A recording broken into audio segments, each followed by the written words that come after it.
Ante, I guess the most pleasing thing about that must be there was long periods of that game where you guys were right under pressure and you guys sort of held them out and got the job done, basically. Is that the most pleasing aspect?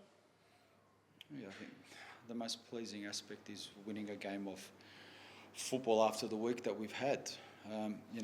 Playing one of the best teams in the competition on Wednesday, travelling Thursday, not being able to train on a Friday, and to put on a performance like that with a 2-day turnaround is really, credit to those footballers, because that's not the first time they've shown that kind of mentality. So I'm just super pleased that we got the 3 points at home in front of our supporters. And I guess you talk about that mentality and that guts. It was shown throughout sort of that, I guess, that period up until the second goal, where there was people throwing themselves in front of, Wanderers' shots, and there was sort of pressure coming from everywhere. We saw Abrigiano tracking back and making tackles and stuff like that. It was coming from everywhere, wasn't it? Yeah, it was an excellent defensive mentality, and it started from the front, as you just mentioned. I thought Apo and Uli were excellent. And they had a lot of field possession in our back and mid third, but at the same time, I felt Curto was rarely tested, and I also thought that when we regained the ball, that we looked dangerous on the counter, and it worked for us tonight. And I was super pleased with that aspect of the game. How important could this 3 points be? You talk about the week that you guys have had and sort of ending that 3-game wait for a win, but also getting a big result on the night tonight. Well, you can see the way the competition is, and I keep talking about the breaks that team had between games, COVID affecting the travel, the schedule, games being put on late notice, squad depth, injuries. There's a lot of different factors for a lot of different teams. So we're just concerned about ourselves. That's our 7th win of the season. We're delighted, and more importantly, now we have a time to recover and hopefully get a bit of work done on the training field, because we haven't been able to do that in the last 2 weeks. So now we've got a 7-day turnaround before we play the Mariners in Mudgee, and hopefully gives the boys an opportunity to freshen up, and we might even get 1 or 2 bodies back into the squad, which would be very welcomed. Yeah, and I guess just finally, just a word on Uli. I guess that sort of that kind of leadership and ability to step up in the big moments and do those sort of things, I guess that's a large part of what you would have brought him to the club for. Mm-hmm.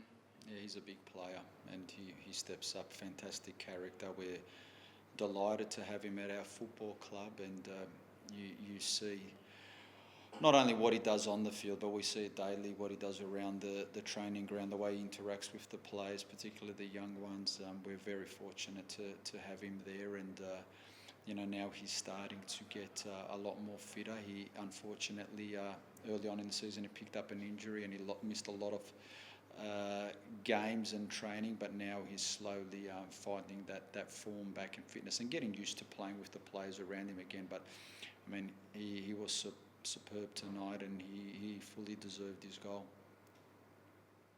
Okay. Thanks for your time, Ante. Thanks, Ed. Hi, Ante. So you spoke about the tough time you had in Melbourne, those 2 games. How do you get a group of players back up for a derby like this? Is it easier when it's like a rivalry like that? There's no easy games here, and rivalry. Yes, there was a nice little crowd for A-League standards here tonight, but I go back to this group, very resilient, and they've shown that on so many occasions. I don't know how many teams will win games of football on a 2-day turnaround, but I've seen earlier this year we've come back from 2-0 down and getting results. I've seen us play 70 minutes, a goal down and a player down, and get 3 points. So it's no coincidence. It's a special group of footballers. And they were disappointed that we didn't get anything on Wednesday night against Melbourne City. So that reaction was something that you would expect from this group, and it doesn't surprise me. But I'm just super happy for them, because, as I said, it's been a tough week for us, and of course you could understand how they're feeling physically and emotionally. But 3 points is the best medicine for any footballer. So how do those short turnarounds look like? What makes them so tricky?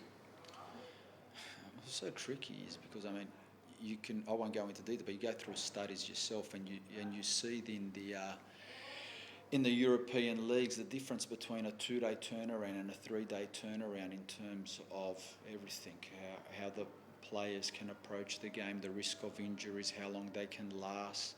I think I said on Wednesday night, because we knew we had this game on Saturday, we made some subs with that in mind. So there's many factors, but a 2-day turnaround, and then of course with the travel and not being able to get on a field, it's not ideal preparation. But in the end, the boys found something special tonight. So very pleased for them. So what did your preparation actually look like, not being able to get onto a field? Was there a lot of analysis going on? Yeah, a lot of analysis. Well, look, we believe in that. We do a lot of work on that. We always look at the opposition, as all two teams do, but there's a strong focus on ourselves. And again, it just came to a stage tonight when you have that short turnaround, and also you must remember we played Melbourne Victory on Friday last week as well, so there was a lot there. So we had to work backwards a little bit and make sure that we could find 6 players that could play 90 minutes, and then we go from there. But tonight we also gained Jordan Much, which was great, and he got some good minutes because he's missed a lot of football. Jovanovic, ended up playing 90. He's missed a lot of football, so we got those two back. Young Jake Holman was on the bench. So they're things that have been missing, and one or two are making good progress there. And you need squad depth in this competition, because as you can see, there's a curveball thrown at you, weekly. So yeah, you've spoken about how resilient your group's been, and impressive under some serious adversity. Do you put that down to something that you and your coaching side have done, or is it the players themselves? Well, look, the culture at the football club is player driven.